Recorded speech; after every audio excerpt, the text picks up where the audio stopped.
جو کچھ چیزوں کو حل کر رہا ہو، کچھ چیزوں کو حل نہ کر رہا ہو۔ بیسٹ سولوشن وہ ہوتا ہے جو تمام مواد کو، جو بھی ڈیٹا ہمارے پاس ہے، اس کو ایکسپلین کر دیں۔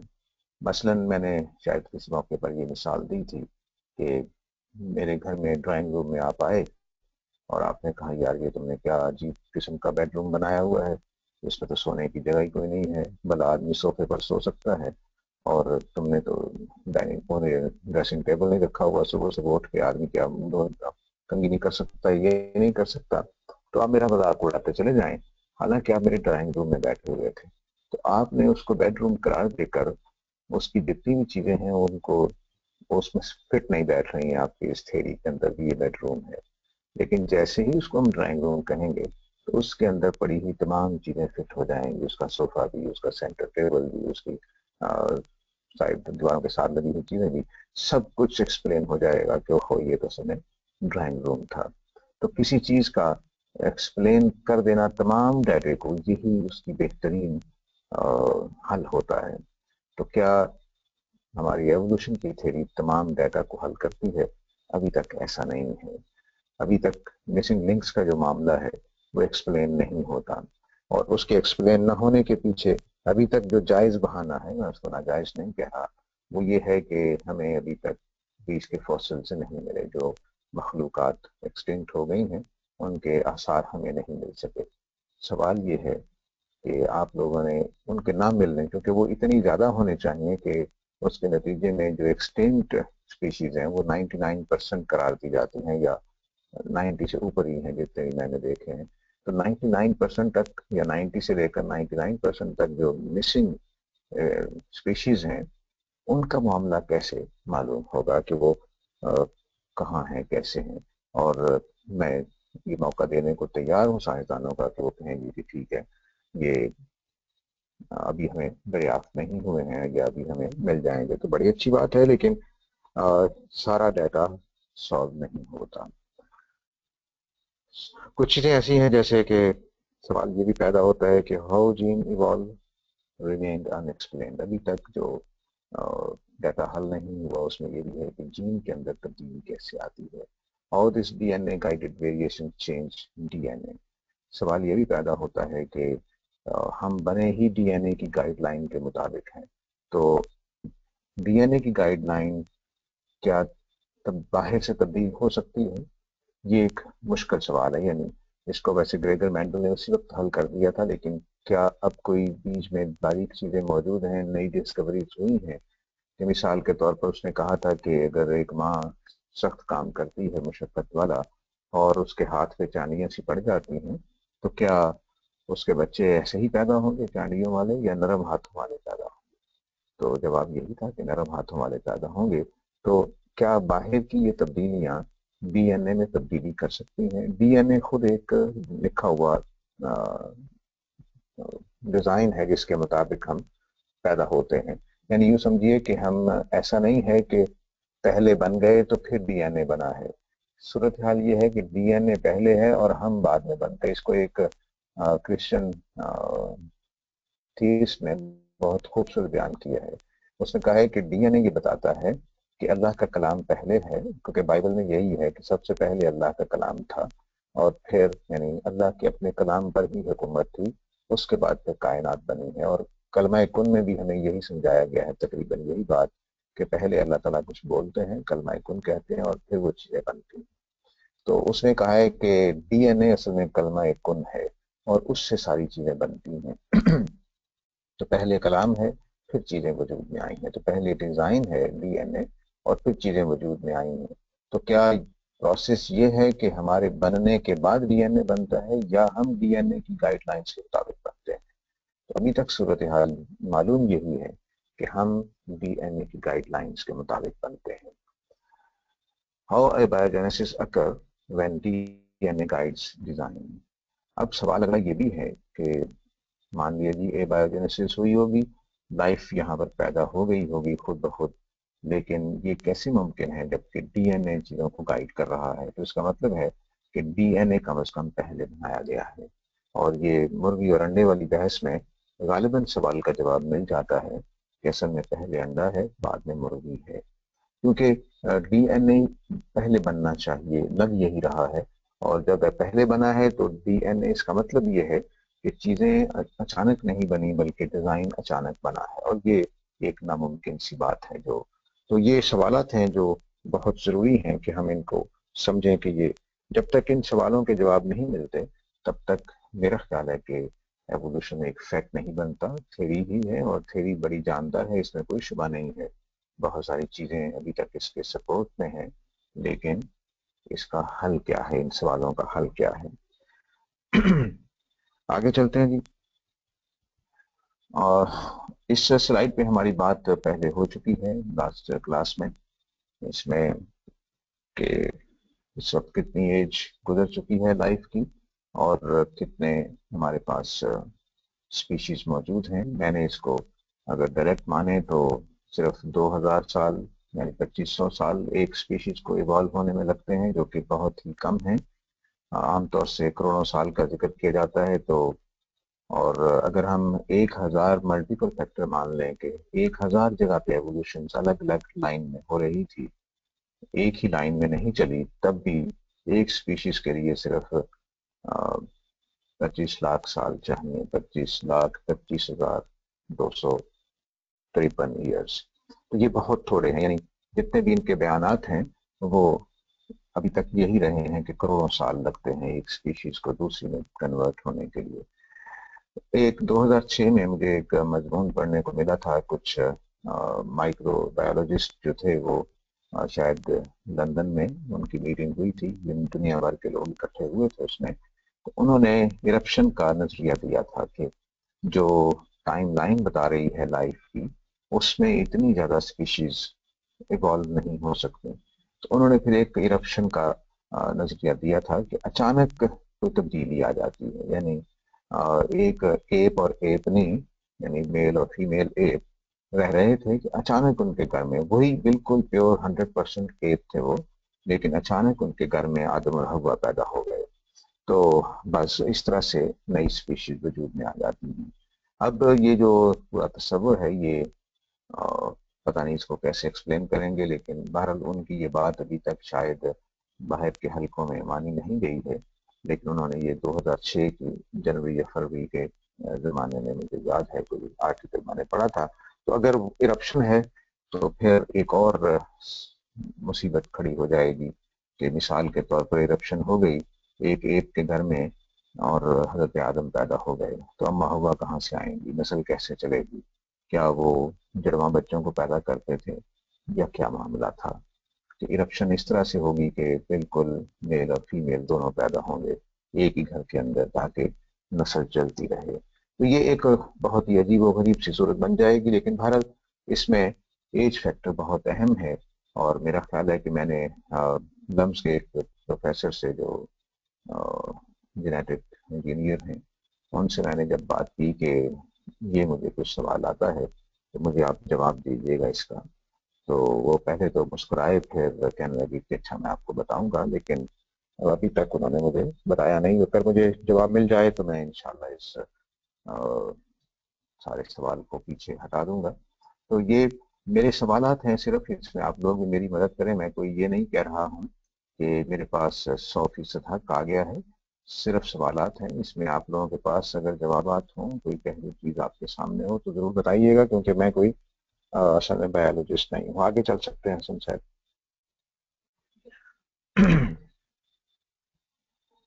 تھیریز اور فیکٹس جو ہیں ان کے اندر تھوڑا فرق ہوتا ہے۔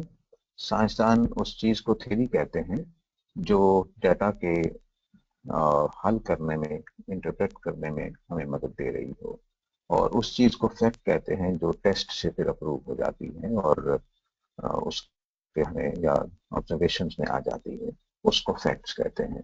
لیکن ایوولوشن اور بگ بینگ دونوں ہو ابھی تک تھیریز ہیں، فیکٹ کا درجہ ان کو نہیں ملا ہے، کیونکہ کسی ٹیسٹ میں اپروو نہیں ہوئی اور کسی نے آبزرو نہیں کیا۔ اس لیے کارل پاپر ایک سائنٹسٹ فلاسفر تھا، وہ یہ کہا کرتا تھا کہ یہ دونوں میٹافزیکل میٹرز ہیں، یعنی ہم نے ایک چیز کو انفر کیا ہے، ڈیرائیو کیا ہے اپنے ڈیٹا سے، ابھی تک کسی نے اس کو دیکھا نہیں ہے۔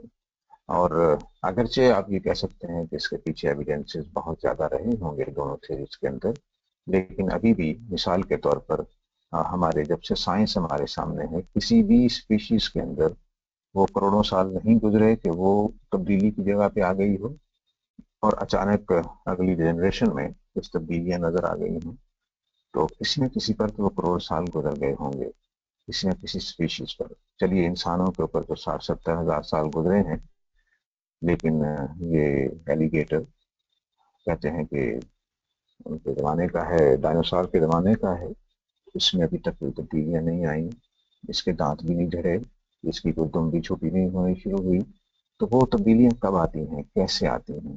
یہ پچھلے 150 سال میں، ڈارون کے بعد 200 سال میں ہم دیکھ رہے ہیں چیزوں کو، لیکن کسی بھی اسپیشیز میں کوئی چینج نہیں آ رہا۔ اس کی کیا وجہ ہے؟ کیا ایسا تو نہیں ہے کہ بس ہمارا یہ خیال ہی ہو؟ تو یہ بھی ایک سوال ہے۔ تو اب آج جو اس وقت میں بات کہنا چاہتا ہوں وہ یہ ہے کہ these theories do not provide base for atheism۔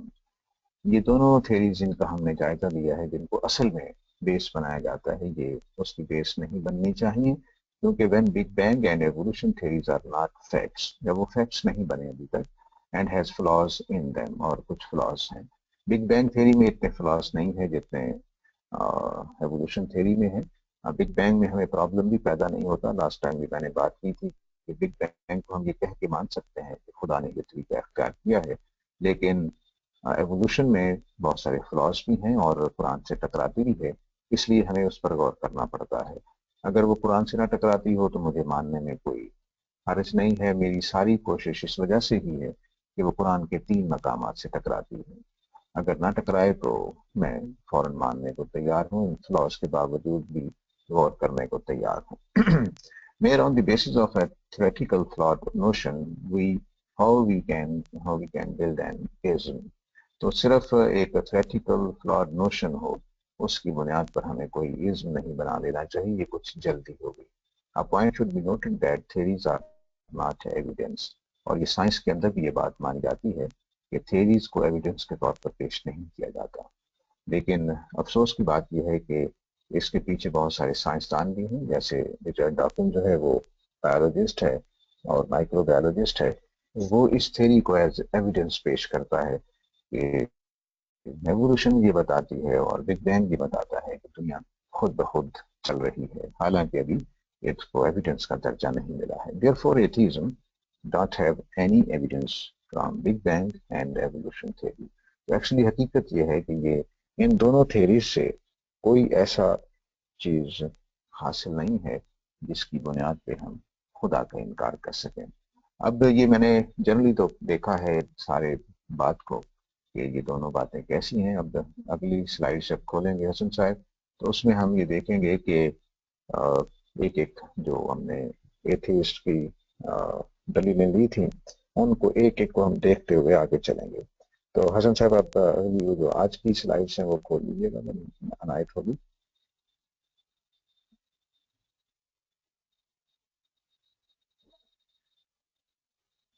جی اس میں یہ ہمارے سامنے بات آتی ہے کہ empirical explanation is not an evidence against theism۔ مراد یہ ہے کہ جتنی بھی کائنات کے چلنے میں جتنی بھی مثالیں دی جا رہی ہیں، ایکسپلینیشن دی جا رہی ہیں بگ بینگ کی بنیاد پر یا ایتھیزم اور جو ایوولوشن تھیوری کی بنیاد پر، یہ جو امپیریکل ایکسپلینیشنز ہیں وہ تھیزم کے یعنی خدا کو ماننے کے خلاف نہیں ہو سکتی۔ مثال کے طور پر مجھے اگر کسی واشنگ مشین کے بننے کا طریقہ کہیں سے پتہ چل جائے کہ واشنگ مشین کس طرح سے بنائی جاتی ہے، تو اس کے پہلے بنانے والے کا انکار نہیں ہوتا اس سے۔ تو اگر کائنات کے بننے کا طریقہ ہمیں معلوم ہو گیا تو اس سے بنانے والے کا انکار نہیں ہوتا۔ مجھے یہ بات لاجیکلی سائنسدانوں سے متوقع نہیں ہوتی کہ ہم یہ بات کہیں جی کہ چونکہ ہمیں پتہ چل گیا ہے کہ کائنات بگ بینگ سے اور ایوولوشن سے بنی ہے اور فزیکل لاز کی روشنی میں چل رہی ہے، تو اس سے بنانے والے کا انکار کیسے ہو سکتا ہے؟ بنانے والے کا انکار ناممکن ہے، کیونکہ صرف اس وجہ سے کہ ہمیں طریقہ معلوم ہو جائے. تو یہ بات سمجھ میں نہیں آتی. یعنی جتنی بھی امپیریکل ایکسپلینیشن ہے کائنات کے بارے میں، سائنٹیفک توضیحات ہیں کہ کائنات کس طرح سے بنی ہے اور کس طرح سے چل رہی ہے، وہ اس بات کے لیے لازمی قرار نہیں دیتی کہ ہم کہیں گے کہ اس کا بنانے والا نہیں ہے. اتنی سی بات بیچ میں سارے مسئلے کو حل کر دیتی ہے. اس طریقے سے یعنی اگر ایوولوشن بھی ہوئی ہے، میں 100% اس کو مان لیتا ہوں ایک لمحے کے لیے، اور یہ مان لیتا ہوں کہ بگ بینگ ہوا ہے، 100% فیکٹس ہیں یہ دونوں، تب بھی صرف اتنی بات ہوئی کہ یہ دونوں طریقے اللہ تعالیٰ نے اختیار کیے ہیں. تو اللہ تعالیٰ نے یہ طریقے اختیار کیے. جیسے ندیم صاحب پچھلے سیشن میں آئے تھے تو انہوں نے یہی بات کہی تھی کہ خدا نے ایسا کیا ہے، تو مجھے اس میں کوئی اعتراض نہیں ہے.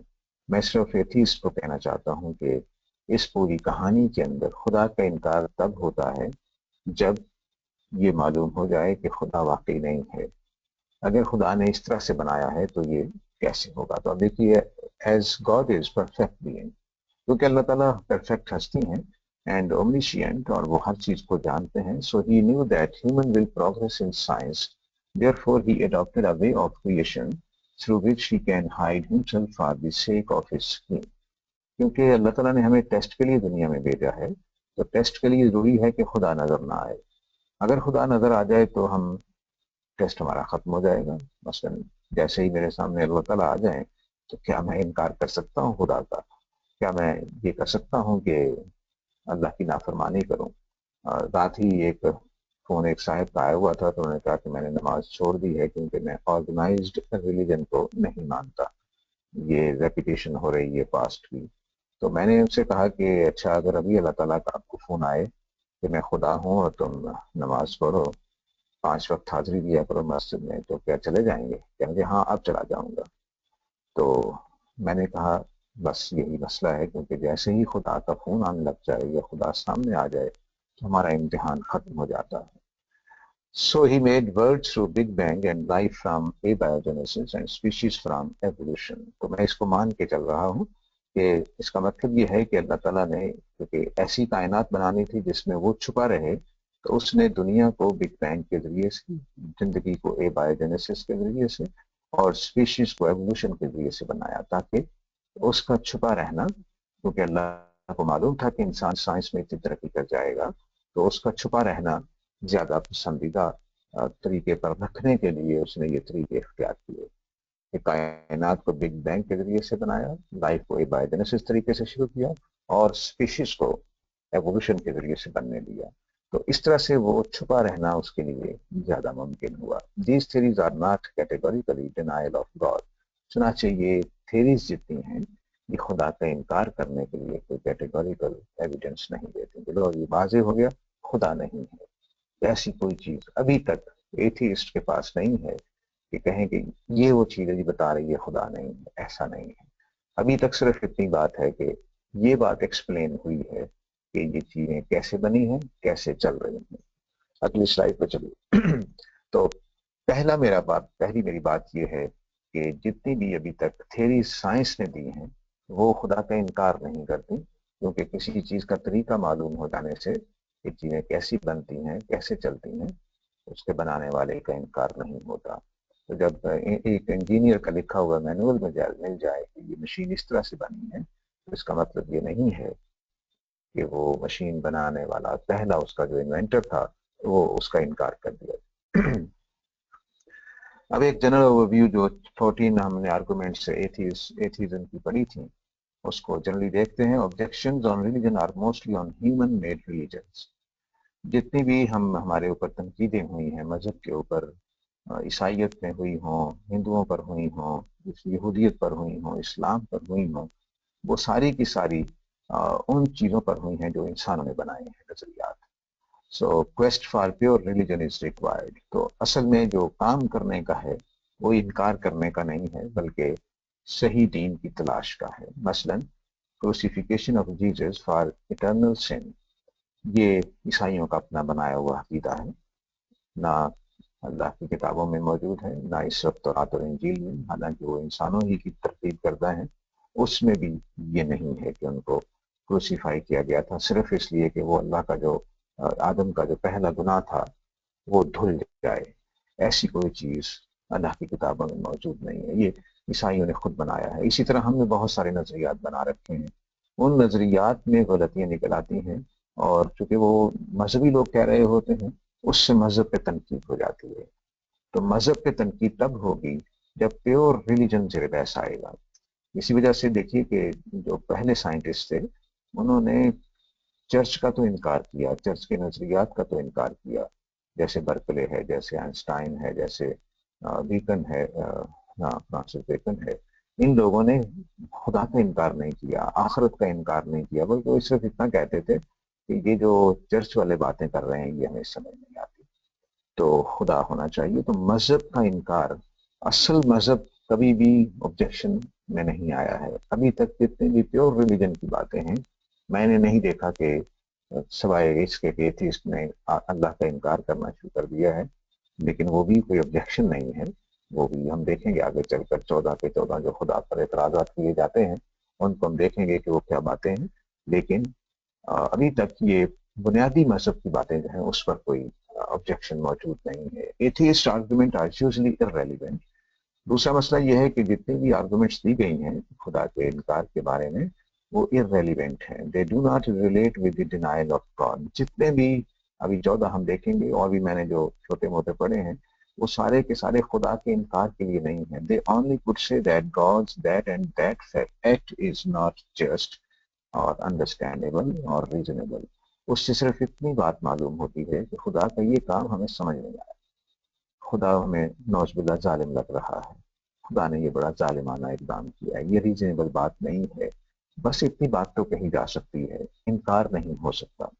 For instance if God is نوز باللہ similar to that what the atheist portray, then what؟ اگر ایک لمحے کے لیے مان لیں کہ خدا ویسا ہی ہے، ناقص ہے، اس کا ڈیزائن اچھا نہیں ہے، اس نے کچھ بھی صحیح کام نہیں کیے ہیں، تو پھر کیا ہوگا؟ کیا از ایتھیزم از سولوشن؟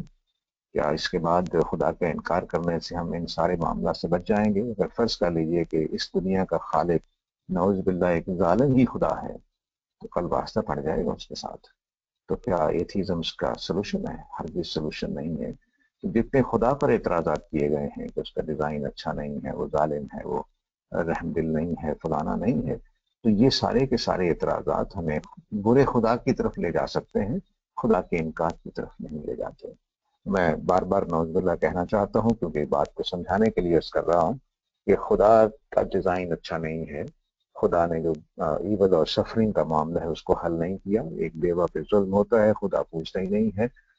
پشاور میں 200 بچے مارے جاتے ہیں ایک رات کے اندر، اللہ تعالیٰ پوچھتے ہی نہیں ہے. یہ جو ظلم ہو رہے ہیں تو فرض کر لیجئے کہ یہ ایسا ہی ہے، خدا واقعی نعوذ باللہ ظالم ہے، تو بس خدا کے ظالم ہونے کا ثبوت مل رہا ہے، خدا کے نہ ہونے کا ثبوت نہیں مل رہا ہے. تو ہم ایتھیزم کو اختیار کر کے اس سے نجات حاصل نہیں کر سکتے جی کہ دو معاملہ ختم ہوا. یہ باتیں بتا رہی ہیں کہ اللہ نہیں ہے، صرف اتنا بات معلوم ہو رہی ہے کہ ایک پرفیکٹ خدا نہیں ہے. پھر نعوذ باللہ من ذالک اگلی سلائڈ پہ چلتے ہیں. کنسٹرکٹیوزم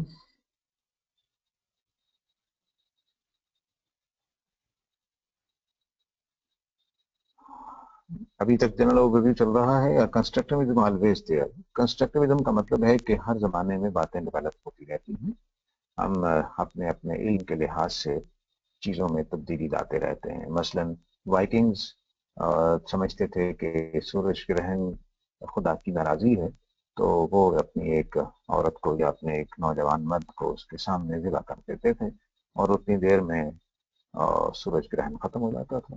اور وہ سمجھتے تھے کہ ہماری اس قربانی سے خدا راضی ہو گیا ہے اور اس نے سورج گرہن ختم کر دیا ہے. یہ ان کی انڈرسٹینڈنگ اپنے پاس موجود جو بھی ڈیٹا تھا، جس کے بعد وہ اس یقین میں پختہ ہوتے چلے گئے. وہ ڈیٹا یہ تھا کہ سورج گرہن ہوتا ہے، وہ قربانی دیتے ہیں اور سورج گرہن ختم ہو جاتا ہے. انہوں نے ایک انٹرپریٹیشن اس پورے فینومینا کی کر رکھی تھی. اسی طرح کی انٹرپریٹیشن انسان فطرت کی بھی کرتا ہے اور خدا کی کتابوں کی بھی کرتا ہے. Human interpret the holy books usually under the influence of their backgrounds. اور ہم جتنے بھی لوگ ہیں کنسٹرکٹیوزم کے مطابق سارے کے سارے اپنے معلومات، اپنے علم، اپنے بیک گراؤنڈس کے لحاظ سے کتابوں کی، اللہ کی کتابوں کی انٹرپریٹیشن کرتے ہیں. ہم نے ہمارے گروپ کی انٹرپریٹیشن سمیت، میرے استاد گرامی کی تفسیر کے سمیت جتنی بھی تفسیریں دنیا میں ہوئی ہیں وہ ساری کی ساری کنسٹرکٹیوزم کے تحت ہوئی ہیں. اپنے اپنے نظریات، اپنے اپنے زمانے کے تصورات، اپنے اپنے زمانے کی باتیں لے کر ہم تفسیر کرتے ہیں. مثلاً ابھی تک ہم اس قابل نہیں ہوئے ہیں کہ اللہ تعالیٰ نے جو 7 زمینوں اور آسمانوں کا ذکر کیا ہے اس کا مطلب بتا سکیں. ابھی تک ہم اس کے قابل نہیں ہوئے ہیں. تو اسی طرح خدا نے کائنات کے بارے میں جتنی آیتیں تورات اور انجیل اور قرآن میں نازل کی، ان کی انٹرپریٹیشن ہم نے خود کی. اگر آپ کبھی ٹیکسلا گئے ہوں، پاکستانی جتنے بھی ہیں، اور ٹیکسلا میں جا کر دیکھیں تو 7 آسمانوں کا ایک تصور اسٹوپا کی شکل میں بدھو لوگوں نے بنایا ہوا ہے، یعنی بدھسٹ میں. تو وہ کس طرح سے ہے کہ ایک مینار سا بن جائے گا جس میں 7 سمجھیے کہ پلیٹیں لگی ہوئی ہیں ہر سٹیپ کے اوپر. تو نیچے زمین ہے اور اس کے اوپر یعنی میں نے غلطی کی، اس کی تصویر یہاں لے آتا تو آپ کو اس کا تصور واضح ہو جاتا. اسٹوپا جو ہے وہ بتاتا ہے کہ 7 آسمان کس طرح کے ہیں. 7 چھتریاں سمجھ لیجیے، ایک ہی ڈنڈے میں 7 چھتریاں لگی ہوئی ہیں. تو یہ جو انٹرپریٹیشن ہے انسانوں کی، وہ کرتے رہتے ہیں اپنے اپنے تصور، اپنے اپنے علم کے مطابق. تو ہونا یہ چاہیے کہ قرآن کی وہ تفسیریں یا تورات اور انجیل کی وہ تفسیریں جو پرانے انسانوں نے کی ہیں اور وہ سائنٹیفک فیکٹ سے ریلیٹڈ ہیں، ان کو آپ دوبارہ غور کر لیا جائے، بجائے اس کے کہ ہم اس کا کہیں کہ جو اللہ تعالیٰ نے غلط بات کہی. ہونا یہ چاہیے کہ ہم جا کر دیکھیں کہ یہ 7 آسمانوں والی آیت یا اللہ تعالیٰ نے جو کائنات کے بارے میں کہا ہے کہ میں نے ایسے آسمان بنائے، چھتیں بنائی ہیں جس میں ستون نہیں ہے، یا تم ایسے ستون ہیں جو تمہیں نظر نہیں آتے، تو یہ بات کا مطلب کیا ہے؟ پرانے لوگوں نے اس کا مطلب کچھ اور لیا، آج کے لوگوں نے اس کا مطلب کچھ اور لیا. پرانے لوگوں نے کہا کہ ستون نہیں ہے، آج لوگ کہہ رہے ہیں یہ کشش ثقل بیچ میں کھڑی ہے اور یہ سب کچھ جو کچھ اوپر کھڑا ہے یہ کشش ثقل گریوٹی کی وجہ سے ایک دوسرے کو کھینچ کے کھڑے ہیں. تو یہ ساری چیزیں جتنی بھی ہیں یہ ہمیں بتا رہی ہیں کہ قرآنی کتابوں میں، اللہ کی کتابوں میں جو تفسیریں ہوئی ہیں وہ اپنے اپنے نظریات کے لحاظ سے کی گئی. So there is no difference between interpreting the cosmos and holy text.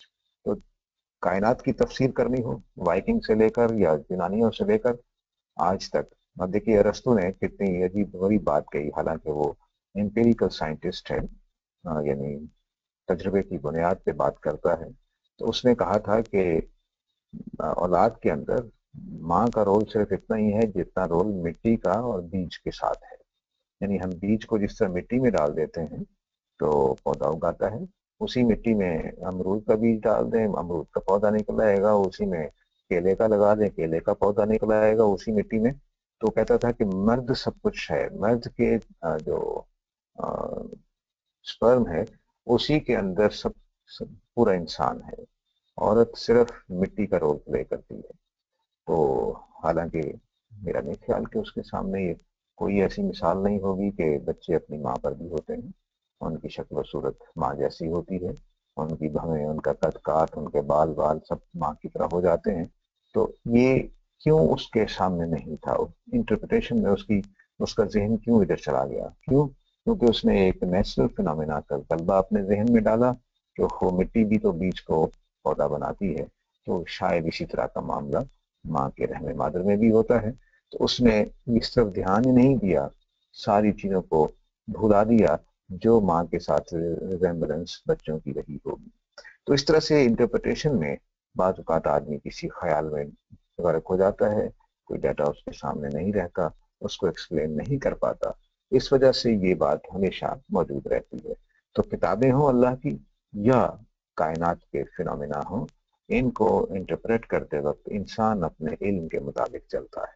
اور یہ بہت سارے سائنسدانوں نے تنقید کی ہے جدید سائنس پر کہ جدید سائنس اس بات کا نام ہے کہ ہم نے جو ایک پیراڈائم بنا دیا، مثلا فزکس نیوٹن وغیرہ کے بعد سے جس پیراڈائم میں کھڑی ہے، ابھی تک ہم اسی پیراڈائم میں یا آئنسٹائن کی تھوڑی تبدیلی آ گئی یا بعد میں کوئی تبدیلی آ گئی، لیکن مینلی ہم اسی پیراڈائم میں کھڑے ہیں جو فزکس نے ابھی تک بنا دیا ہے. اگر فرض کر لیجیے سارا پیراڈائم ہی غلط ہے تو ہماری ساری ایکسپلینیشنز کا غلط ثابت ہو جائیں گی، جیسے پرانے لوگوں کی ایکسپلینیشن کائنات کے بارے میں سائنس نے غلط قرار دے دی. تو یہ چیز بہت اہم ہے سوچنے کے لیے کہ ہم لوگ کس طرح سے چیزوں کو انٹرپریٹ کرتے ہیں. Humans cannot understand things but within the limit of their knowledge. کوئی بھی انسان اپنے علم سے باہر کی چیز نہیں سمجھ سکتا. As older people interpret the cosmos differently than now we do. تو اس لیے پرانے لوگوں نے اپنے علم کے مطابق کائنات کی انٹرپریٹیشن بالکل مختلف کی تھی. Same happened with the holy books. We interpret them in the light of our knowledge. They did so according to their own knowledge. تو پرانے لوگوں نے اپنے علم کے مطابق کتابوں کی تفسیر کی اور ہم نے اپنے. تو اس لیے تفسیروں پر جانا یہ غلطی ہوگی. تفسیروں کی بنیاد پر اللہ کی کتابوں کی غلطی نکالنا یہ غلط ہوگا. تب جس طرح سے یہ بات غلط ہوگی کہ ہم پرانے لوگوں کی غلطی نکال جاتے ہیں وہ جاہل تھے، نہیں، ان کے پاس علم ایسا تھا، ان کا پیراڈائم ایسا تھا جس میں رہ کر انہوں نے کائنات کی توضیح کی کہ کائنات کس طرح سے چل رہی ہے. بالکل ٹھیک یہی معاملہ صرف جو پیور دینی معاملات ہیں جس کا علم سے تعلق اتنا نہیں ہوتا، اس میں کوئی نئی ڈسکوریز نہیں ہوتی، ان میں پرانے لوگوں کا فہم بالکل درست ہے، اس میں کوئی مسئلہ نہیں ہے. اللہ کی عبادت ہم کیوں کرتے ہیں، نمازیں کیوں پڑھتے ہیں، دین کیا ہے، خدا کیا ہے، اس میں کبھی بھی کوئی ڈسکوریز نہیں ہو سکتی، اس لیے اس میں مسئلہ نہیں ہے. لیکن ان طرح کی آیتوں میں جو کائنات کے بارے میں کچھ باتیں کرتی ہیں اس میں جو غلطیاں بتائی جا رہی ہیں وہ اصل میں انسانوں کے اپنے تصورات کی وجہ سے ہونے والی ہے. ٹائم ہو گیا، یہاں پہ ہم روک لیتے ہیں سوالات کے لیے. مجھے لگتا ہے کہ میں کچھ زیادہ بورنگ چیزیں پیش کر رہا ہوں تو اس کے لیے معذرت چاہتا ہوں. اگر آپ چاہیں تو میں اس کو یہاں بھی روک سکتا ہوں، اس میں کوئی میرے لیے مسئلہ نہیں ہے. سوالات کے لیے حاضر ہو جائیں. جی تھینک یو ویری مچ. اگر یہ بورنگ ہے تو پھر مجھے نہیں پتا باقی لیکچرز کا کیا ہوگا. بہت ماشاءاللہ بہت ہی انٹرسٹنگ ٹاپک ہے، آئی ایم شیور کہ میرے لیے تو اور سب کے لیے بھی. تو ہم سوالات کی طرف چلتے ہیں. عدنان الیاس صاحب آپ سے شروع کرتے ہیں، سوال کیجیے پلیز. جی بہت شکریہ، السلام علیکم. جی میں ایگری کرتا ہوں، حسن میر بالکل صحیح کہہ رہے ہیں، انٹرسٹنگ ہے اور اس کو انشاءاللہ ہم کمپلیٹ کریں گے. میرا سوال یہ ہے شاہد صاحب، ایک تو ڈارون کی تھیوری ہے جو کہ ایولیوشن کی ہے، ہم اس کو ریفیوٹ کر رہے ہیں یا ایولیوشن ان جنرل؟ کیونکہ اگر ہم حضرت آدم علیہ السلام کے بارے میں دیکھیں تو میرا خیال ہے 10-15,000 سال پرانی بات ہے جو کہ جو میرا اندازہ ہے. لیکن بہت سے ہیومن لائک جو فاسلز یا اسکیلیٹنز ڈسکور ہوئے ہیں آئس ایج کے بھی پریزرو ہیں جو کہ میرا خیال ہے 3 ملین ایئرز تک چلے جاتے ہیں، اس سے بھی پہلے پرانے ہیں. تو وہ جو ہیں وہ کہاں فٹ ہوتے ہیں؟ تو کیا ہم جو قرآن میں اشارات ہیں اس کے حوالے سے اگر تھوڑا سا آپ روشنی ڈال دیں. جی بہت اچھی بات ہے. دیکھیے قرآن مجید ہی کی وجہ سے مجھے یہ مشکل پیدا ہو رہی ہے. قرآن مجید نے 3 باتیں ایسی کہہ دی ہیں کہ جس کے بعد ہم ایولیوشن کا وہ جنرل ہو یا ڈارون کی ہو اس کو ماننے میں مشکل پیش آتی ہے. ایک بات اللہ نے کہی کہ حضرت آدم اور حوا کے ماں باپ نہیں ہیں. دوسری بات یہ اللہ تعالیٰ نے کہی کہ حضرت آدم اور حوا ایک ہی نفس سے پیدا ہوئے ہیں، 2 سے پیدا نہیں ہوئے ہیں. اور تیسری بات اللہ تعالیٰ نے یہ کہہ دی کہ میں نے ڈائریکٹ ان کو مٹی سے بنایا ہے. یہ 3 باتیں جو ہیں یہ پرابلم پیدا کرتی ہیں. اب رہ گئی یہ انسان جو مختلف شکلوں پہ، یعنی انسان کے قریب قریب جو جانور ہمیں ملے ہیں، تو میں اس کو ایسے ہی بیان کروں گا جیسا کہ سادہ طریقے سے کہ دیکھیے اللہ تعالیٰ نے ہر مخلوق کو، ہر اسپیشیز کو پیدا کیا ہے اور وہ الگ اسپیشیز ہیں، ہم ایک الگ اسپیشیز ہیں. بندر اپنے ہی نفس واحدہ سے بندر پیدا ہوئے ہیں، یعنی ان کا ایک نفس واحدہ اللہ نے بنایا اور تمام دنیا کے بندر اس سے پیدا ہوئے ہیں. ان کی جتنی بھی پرجاتیاں یا اسپیشیز ہیں وہ ساری کی ساری اپنے اپنے ایک سنگل ماں باپ سے پیدا ہوئی ہیں، جیسے حضرت آدم کے بارے میں اللہ نے کہا ہے. تو وہ الگ ایک مخلوق ہے، ان کا انسانیت سے کوئی تعلق نہیں ہے. وہ جانور ہوں گے، نیم انسان ہوں گے، نیم جانور ہوں گے، ہمیں معلوم نہیں ہے. ایک بات یہ کہ جس طرح مرغی اور مرغا اپنے خاندان کی پہلے شروع میں جو اللہ نے بنایا ہوگا اسی کی کاپی ہوتے چلے آ رہے ہیں. ہم انسان آدم و حوا کی کاپی ہوتے چلے آ رہے ہیں. اور وہ جو انسان ہوں گے وہ رودینتھل یا کیا اس کا نام ہے، ہوموسیپین سے پہلے جو بھی نام اس کا، بہرحال اس کے وہ اپنے اپنے خاندان کے لحاظ سے وہ ایک الگ اسپیشیز تھے. اس کا کوئی اس جو چین ہے ایوولوشن کی اس میں اس کا کوئی رول نہیں ہے. آپ زیادہ سے زیادہ یہ کہہ سکتے ہیں اگر ہم ایوولوشن کو مانیں کہ خدا نے یہ کام بھی اس طرح سے کیا کہ تھوڑی بہت تبدیلیاں کرتے کرتے بہت ساری مخلوقات بنائی ہیں. تو ایسا لگے کہ جیسے یہ ایک چین میں ایوالو ہوتے آ رہے ہیں. مجھے اس میں کوئی حرج محسوس نہیں ہوتا کہ اللہ نے پہلے ایک سیل والا جانور پیدا کیا، پھر ذرا کمپلیکیٹڈ ایک سیل والا جانور پیدا کیا، پھر 2 سیل والا پیدا کر دیا، پھر 3 والا، پھر 4 والا، پھر بڑے بڑے جانور بننے لگ گئے، پھر پرندے بن گئے. پھر یہ اللہ نے اسی ترتیب سے بنایا ہو، مجھے اس کے ماننے میں کوئی حرج نہیں ہے. لیکن وہ ایک دوسرے سے پیدا ہوئے ہیں، میں اس کو بھی ماننے کو تیار ہوں، لیکن آدم علیہ السلام سے پہلے. کیونکہ اللہ تعالیٰ نے صرف آدم علیہ السلام کے بارے میں کہا ہے کہ وہ براہ راست مٹی سے پیدا ہوئے ہیں، کسی کی اولاد نہیں ہے، اور وہ نفس واحدہ سے پیدا ہوئے ہیں. نفس واحدہ سے میں نے پچھلی دفعہ ایکسپلین کیا تھا کہ اللہ نے مٹی کیچڑ کے اندر پوری اللہ نے تفصیل بیان کی، وہ چھپی بات نہیں ہے. کالے رنگ کے سیاہ بدبودار کیچڑ میں اللہ تعالیٰ نے وہ نطفہ پیدا کیا جو ہم آج کل ایجیکولیٹ کرتے ہیں. اس نطفے کو اللہ تعالیٰ نے مٹی کے اندر گرو ہونے کے لیے رکھ دیا. مٹی کے اندر وہ گرو ہوا، اور گروتھ کے دوران میں اللہ تعالیٰ نے ایک آدم اور ایک ہوا اس کو ڈویژن کے دوران بنا دیا. یعنی وہ نطفہ جو بنا تھا، وہ اللہ نے یہی لفظ بولا ہے کہ میں نطفہ بنا دیا مٹی کے ایسنس سے. اس نطفے کو اللہ نے جب تقسیم کیا، یہ نطفہ جو یہ نفس واحدہ ہے، اس کو ڈیوائڈ کر دیا اللہ تعالیٰ نے. تو ایک نطفے کا حصہ الگ ہو گیا دوسرے سے، اور جو پسلی سے پیدا ہونے کا تصور ہے وہ بھی واضح ہوا کہ دونوں ایک سائڈ سے پیدا ہوئے ہیں. ایک نطفے سے جو تقسیم ہونے کے بعد 2 بنے تھے، ایک سے آدم بن گئے، دوسری سے حوا بن گئے. مجھے یہ قیاس کرتا ہوں، میں انالوجی ڈرا کرتا ہوں کہ تمام مخلوقات اللہ نے ایسے ہی بنائی ہیں، تمام سپیشیز اللہ نے اسی پروسیس سے بنائی ہیں کہ مٹی کیچڑ کے اندر ایک نطفہ پیدا کرتے ہیں اس کا، جس میں اس کا ڈی این اے ہوتا ہے. اس ڈی این اے کی روشنی میں ان کے میل اور فیمیل بنا دیے جاتے ہیں. ایک ہی نطفے سے 2 جڑواں بہن بھائی جیسے آئیڈینٹیکل ٹوینز پیدا ہوتے ہیں، اس اصول پر بنا دیے جاتے ہیں، اور پھر ان کی نسل آگے چلتی رہتی ہے. تو میرے خیال میں جتنے بھی ویریشنس ہیں اسپیشیز کے اندر، خواہ وہ انسانوں کی شکل کے بھی جانور رہے ہوں، وہ سارے کے سارے الگ الگ ایک جانور تھے، ایک الگ الگ حیوان تھے یا اسپیشیز تھے. اس کا کوئی تعلق چین بننے سے نہیں ہے. چین تو بنائی ہے ان لوگوں نے کہ یہ جی اس کے بعد یہ ہوا ہے، اور اس پر بہت اچھے تبصرے بھی موجود ہیں کہ ڈیولپمنٹ لینئر نہیں ہے. مثال کے طور پر میری اور آپ کی آنکھیں ایگل کے مقابلے میں بہت کمزور ہیں، بلی کے مقابلے میں بہت کمزور ہیں. ایوولوشن میں تو ہونا چاہیے کہ میں بہتر سے بہتر ہوتا چلا جاؤں. میں اپنی پوری طاقتوں کے باوجود شیر کا مقابلہ اکیلے نہیں کر سکتا. مجھے بندوق کی ضرورت ہے، ڈنڈے کی ضرورت ہے، لیکن شیر کے پاس جو طاقت ہے وہ میرے پاس نہیں رہی. تو طاقت کے اعتبار سے میں ڈیوالو ہوا ہوں، ایوالو نہیں ہوا ہوں.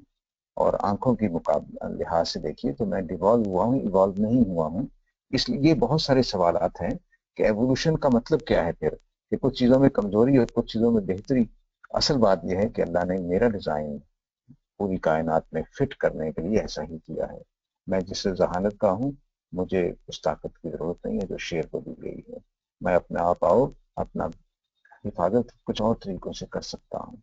تو یہ میں فٹ رہنے کے لیے. اور پھر مسئلہ یہ ہے کہ کون سی پرجاتی یا کون سی اسپیشیز ہے جو فٹ نہیں ہے دنیا کے اندر. ایک مجھے بتا دیں کہ کوئی اسپیشیز ایسی موجود ہو جو دنیا کے ماحول کے اندر پیدا ہوئی ہو، غلط پیدا ہو گئی اور فٹ نہ ہوئی اور اگلے ہی گھنٹے بعد فوت ہو گئی. نہیں، ان میں کمزور بچے الگ بات ہے پیدا ہوتے ہیں، لیکن جنرلی وہ اپنے ماحول میں بالکل فٹ ہوتی ہے. تو جتنے بھی مقدمات ہیں ایوولوشن کے وہ سارے کے سارے غلط ہیں. کوئی اسپیشیز ایسی نہیں ہے ابھی تک دریافت نہیں ہوئی ہے ان کے ریکارڈ پر جو اپنی پیدائش کے دن سے پہلے ہی طور پر، یعنی ساری کی ساری اسپیشیز کو ناقص پیدا ہوتی ہو، وہ فٹ نہ ہو. ایگل کو دیکھ لیں وہ اپنی جگہ فٹ ہے، خرگوش کو دیکھ لیں وہ اپنی جگہ فٹ ہے، شیر کو دیکھ لیں وہ اپنی، ایلیگیٹر سب سے پرانے جانوروں میں شمار ہوتا ہے، ابھی تک فٹ ہے. مچھر دیکھ لیں، مکھیاں دیکھ لیں، کیڑے دیکھ لیں، کتنے باریک اور چھوٹے اور نازک سی چیزیں ہیں، اس ماحول میں بالکل فٹ ہیں، صدیوں سے رہ رہے ہیں. مجھے تو نہیں لگتا کہ ان کو سروائیول کے لیے اپنے آپ کو تبدیل کرنے کی ضرورت ہے. یہ وہ ساری باتیں ہیں جس کی وجہ سے ایوولوشن تھیوری بہرحال ایک تھیوری ہے, میں اس کو عزت احترام کرتا ہوں, لیکن اس کی وجہ سے میں کچھ بہت بڑے نتائج نہیں نکال سکتا. میں نے زیادہ ٹائم دے دیا, لیکن سوال آپ کا بنیادی تھا, اس لیے جی میری بات مکمل ہے. بہت شکریہ ساجد صاحب. اگر ماڈریٹر الاؤ کریں ایک فالو اپ کوشچن کوئک. جی بالکل, آپ کریے فالو اپ کوشچن. ساجد صاحب بات تو الحمدللہ واضح ہو گئی. وہ جو فرشتوں کا سوال تھا پھر وہ کس بنیاد پہ تھا کہ یہ انسان کو جب کہا گیا تو ان کے پاس کیا علم تھا جس کی بنیاد پہ, مطلب کوئی ایکسپیرینس تو تھا. آدم علیہ السلام تو ابھی پیدا ہوئے تو اب تو ان کو بھیجا جا رہا ہے, تو وہ کس بنیاد پہ وہ سوال اٹھایا تھا انہوں نے؟ جزاک اللہ.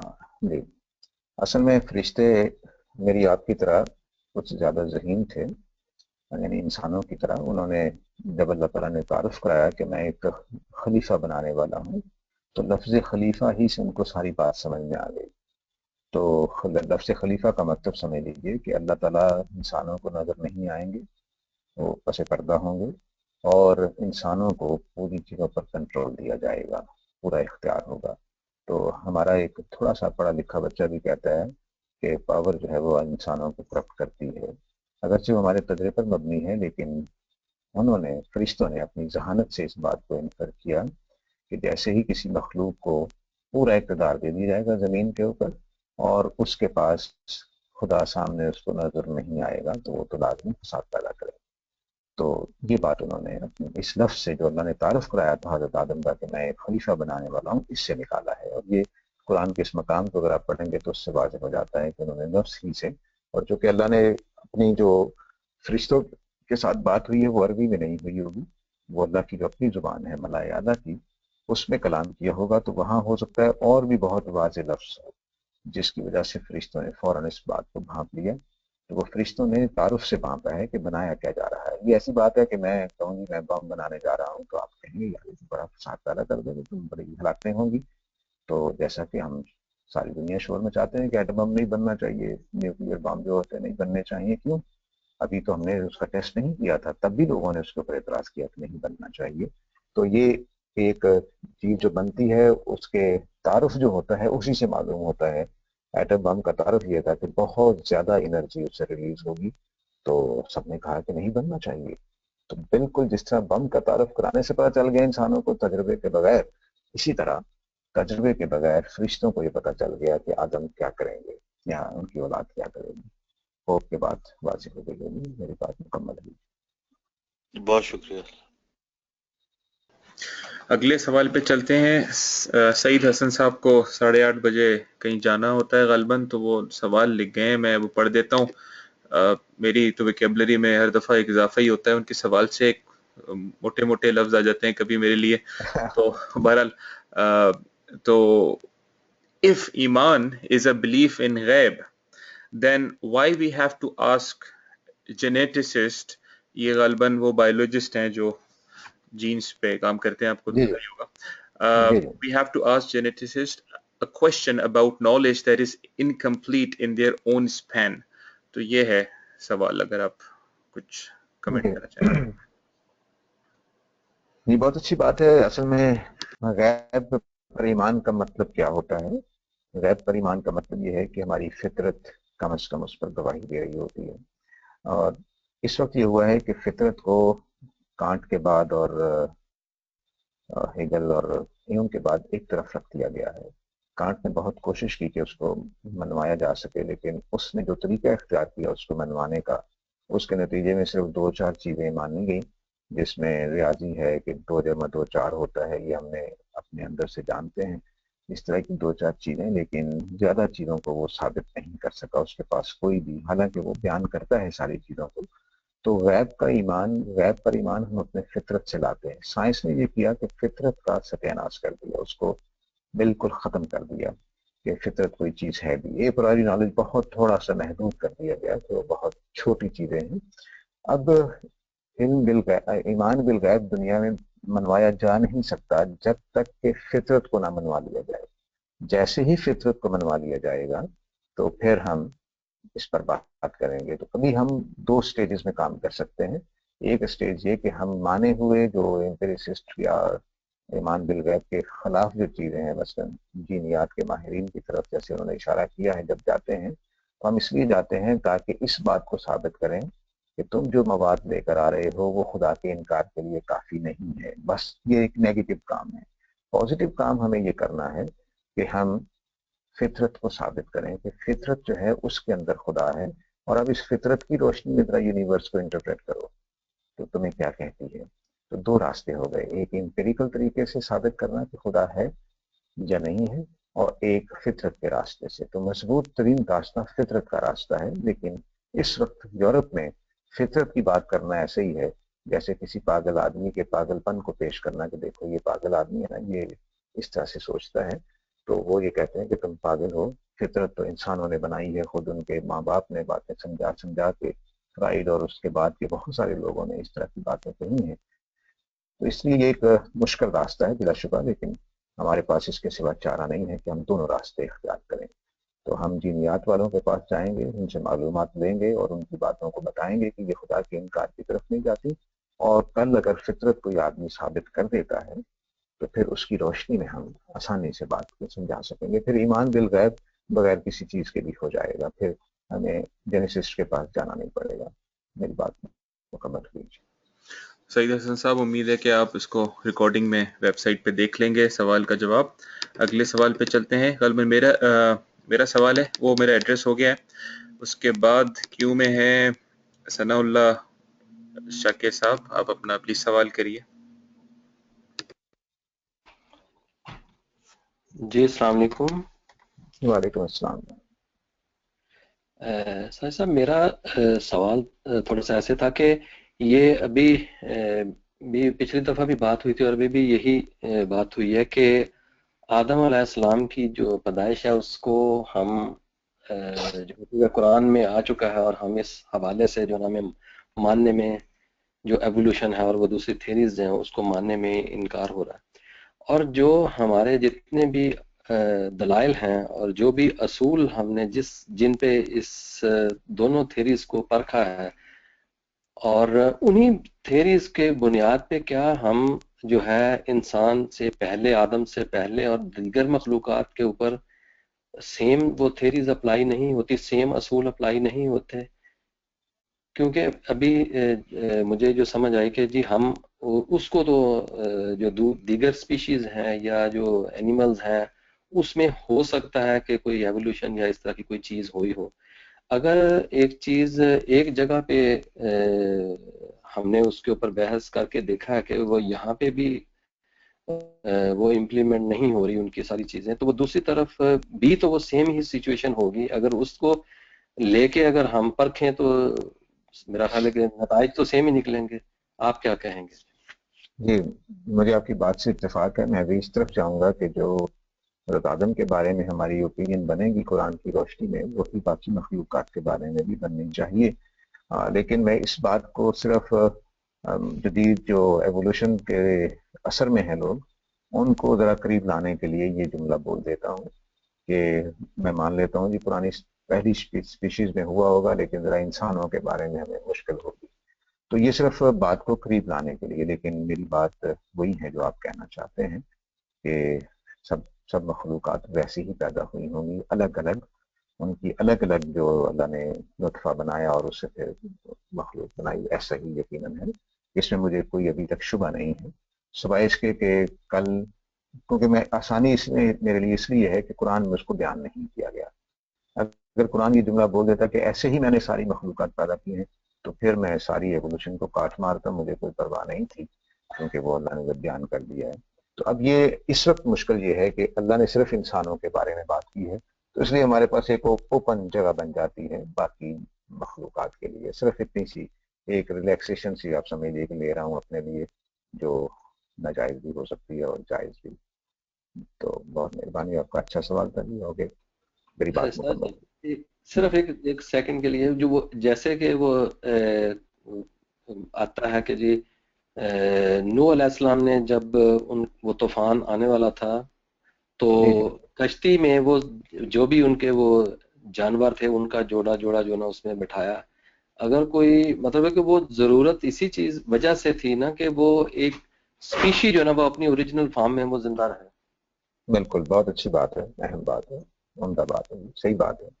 یہ اس کے خلاف جاتی ہے کہ ایوولوشن، ورنہ 2001 آدھ لے لی جاتی ہے اسے ایوولوشن ہو جائے گی. اب ظاہر ہے کہ ایسا نہیں ہے. ٹھیک بات. جی شکریہ جی، بہت جزاک جی اللہ. جی، اللہ خیر، بہت مہربانی. تھینک یو ساجد صاحب، واقعی بہت ہی انٹرسٹنگ یہ سلسلہ چل رہا ہے. Looking forward for next week. تو اجازت چاہتے ہیں آپ سے، 7 بج گئے تو انشاءاللہ اگلے ہفتے ملیں گے. تھینک یو سو مچ. اللہ اللہ حافظ. اللہ حافظ. السلام علیکم. وعلیکم السلام.